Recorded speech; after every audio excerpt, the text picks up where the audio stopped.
পাথৰিঘাট উচ্চ ইংৰাজী বিদ্যালয়ৰ মৰমৰ ছাত্ৰ ছাত্ৰীসকল, তোমালোকে জানা আজিৰ তাৰিখত কোভিডত কিমান আক্ৰান্ত হৈছে বাৰু? প্ৰায় 20ৰো অধিক, 20,000ৰো অধিক আক্ৰান্ত হৈছে। আমাৰ পাথৰিঘাট উচ্চ ইংৰাজী বিদ্যালয়ৰ কোনোবা আছে নেকি বাৰু তাত? কোনোতো নাই। তাৰমানে কি?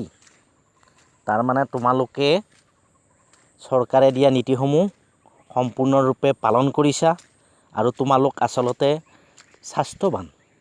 তোমালোকে ইতিমধ্যে মই ক্লাছত আজি বহুদিন আগৰে পৰা স্বাস্থ্য সম্পৰ্কীয় যিবিলাক জ্ঞান দি আহিছিলোঁ, সেই জ্ঞানবোৰ তোমালোকে মানি লৈছা আৰু স্বাস্থ্যসন্মত বিধিৰ সন্মত খাদ্যবোৰ তোমালোকে খাই আছিলা। সেইকাৰণে এতিয়া পৰ্যন্ত তোমালোক কোনো আক্ৰান্ত হোৱা নাই। অৰ্থাৎ ইয়ে কি প্ৰমাণ কৰে বাৰু? আজি 4 মাহ ধৰি আমাৰ বিদ্যালয়ৰ এজনো আক্ৰান্ত হোৱা নাই। ইয়ে কি প্ৰমাণ কৰে বাৰু? তোমালোকৰ স্বাস্থ্য সম্পূৰ্ণ সুস্থ হৈ আছে। গতিকে তোমালোকে ভাবিছা যে তোমালোকৰ যথেষ্ট ক্ষতি হৈছে, পঢ়া শুনাৰ ক্ষতি হৈছে, লগ বন্ধুবোৰক লগ পোৱা নাই। এইবোৰ তোমালোকে ক্ষতি বুলি ধৰি নল'বা। তোমালোকে অতীতক পাহৰি যোৱা। অতীত আৰু ভৱিষ্যতৰ কথাও তুমি চিন্তা কৰিব নালাগে। তুমি কৰিব লাগিব বৰ্তমানৰ কথা, কাৰণ বৰ্তমানৰ দ্বাৰাই অতীত আৰু ভৱিষ্যত নিৰূপণ হয়। বৰ্তমানতেই শেষ। আমাৰ মানৱ জীৱনটো কেনেকুৱা বাৰু? আমাৰ বৰ্তমানতেই আমাৰ শেষ হৈ যায়। ভৱিষ্যতটো ইয়াত একো নাথাকে, অতীত বুলিতো একো নাথাকে। গতিকে বৰ্তমানত আমি সমস্যাৰ সন্মুখীন হৈছোঁ। কি সমস্যাৰ সন্মুখীন হৈছোঁ? যে COVID-19 সমগ্ৰ ভাৰতবৰ্ষৰ মানৱ জাতিৰ ওপৰত কঠোৰভাৱে নিৰ্মমভাৱে অত্যাচাৰ আৰম্ভ কৰিছে। আমি চেলেঞ্জ ল'ব লাগিব।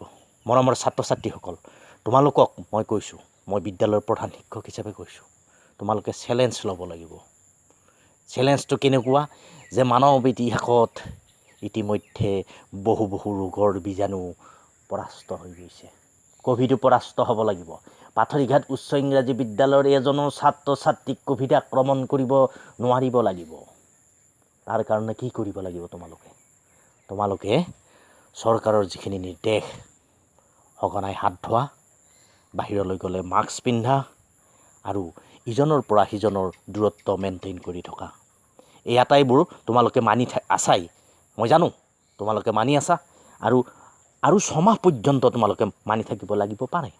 তোমালোক নিৰাশ নহ'বা, কাৰণ ইতিমধ্যে আমাৰ পাথৰিঘাট উচ্চ ইংৰাজী বিদ্যালয়ৰ শিক্ষক বন্ধুসকলে এনেভাৱে কৌশল আয়ত্ত কৰি লৈছে, কঠোৰ পৰিশ্ৰমৰ জৰিয়তে এনেভাৱে কৌশল আয়ত্ত কৰি লৈছে, তোমালোকক 15 দিনৰ ভিতৰতেই সকলোবিলাক কোৰ্চ শেষ কৰি দিবৰ কাৰণে সক্ষম হ'ব।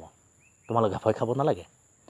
6 মাহ নহয়, এবছৰ পৰ্যন্তও তোমালোকৰ স্কুল বন্ধ হ'লে তোমালোকৰ মন ভাঙি যাব নিদিবা। কিয়নো আমাৰ শৰীৰটো হৈছে প্ৰধান। গতিকে আমি আমাৰ শৰীৰত কৰোনাৰ দ্বাৰা আক্ৰান্ত হ'ব দিব নোৱাৰোঁ। গতিকে সেইটো প্ৰতিজ্ঞাবদ্ধ হোৱা, আজিয়েই প্ৰতিজ্ঞাবদ্ধ হোৱা আৰু তোমালোকে পাৰিবা, মই জানো। আৰু এই ৰোগৰ পৰা হাত সাৰাৰ লগে লগেই আমি বিদ্যালয়লৈ আহিম, পুনৰ খেলা ধূলা খেলিম, ধুনীয়াকৈ আমি কোৰ্চৰ কিতাপবোৰ ধুনীয়াকৈ পঢ়িম। আমি আকৌ পুনৰ আগৰ জীৱন লাভ কৰিব পাৰিম।